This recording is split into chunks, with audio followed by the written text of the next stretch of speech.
এই রোগীটা আসছে চাটখিল থেকে। ওনার দেখেন পিত্তথলিতে পাথর ছিল। এটা কোথায়? 2022 সালে প্রাইম হাসপাতালে করায়। শ্রদ্ধেয় মাহমুদুর রহমান ভাই, আমার খুব কাছের বড় ভাই, পাথর ছিল। তারপরে তারা আবার নিউক্লিয়ার মেডিসিনে ঢাকায় সোহরাওয়ার্দীতে করান, সেখানে কিন্তু কোনো পাথর বলে নাই। এখন আমরা একটু দেখবো আসলে কি, এই যে লুমেন ক্লিয়ার পাথর নাই, তাহলে পাথর গেল কোথায়? ওইটাই রোগীরা। আসসালামু আলাইকুম, আমি ডক্টর সাইফুল ইসলাম সাহেব, consultant sonologist, intervention ultrasound special. আমি একজন ভাগ্যবান বোনের বিষয়ে এই কেসটা করেছি। মূলত একজন বোন, উনি ওনার হাজবেন্ড সহ ওনারা চাটখিল থেকে আসেন। মূলত 2000, ওই যে আমি দেখিয়েছি শুরুতে যে তখন পিত্তথলিতে 22 সালে পাথর ধরা পড়ছিল প্রাইম হাসপাতালে। শ্রদ্ধা মাহমুদ ভাই আল্ট্রাসোনোগ্রাম করেন এবং পাথরের ছবিও আছে, পাথর ছিল।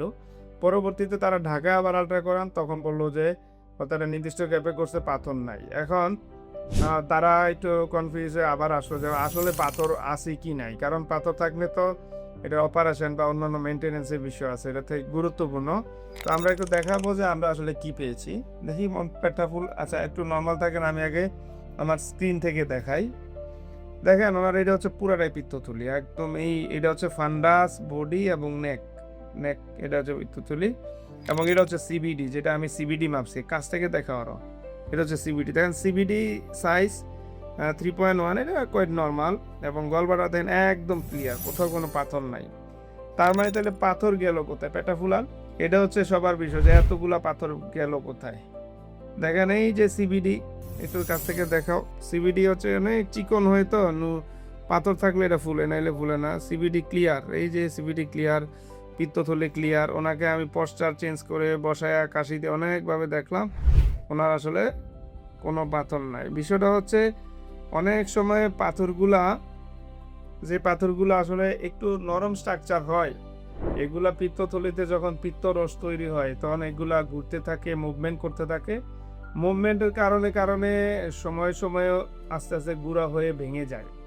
ভেঙে এগুলা আবার বাইলের সাথে আউট হয়ে যায়। তো যাদের ভাগ্য ভালো থাকে, হয়তো আল্লাহ তাআলা যদি চান যে আসলে তাকে আর কোনো অপারেশনে ফেস করাবেন না, হয়তো তাদের ক্ষেত্রে আমরা অনেক সময় এমন পাই যে ম্যাজিকের মতো পাথরগুলা নাই হয়ে যায়। তো এটা একটাই কারণ যে আগে 2টা রিপোর্টে আলহামদুলিল্লাহ ভালো, মাহমুদ ভাইও পাথর ছিল দিছেন। এরপরে নিউক্লিয়ার মেডিসিনে যে স্যার করছেন উনিও পাথর পান নাই, আমরা এখন পাথর পাচ্ছি না। বিষয়টা পাথরগুলা একটু হয়তো নরম টাইপের ছিল, এটা গলে বের হয়ে গেছে।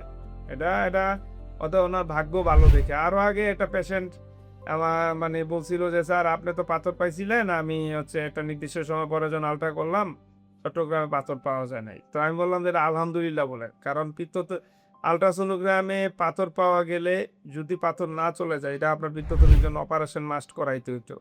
তো ভালো থাকবেন, রোগীটার জন্য দোয়া করবেন। আল্লাহ হাফেজ।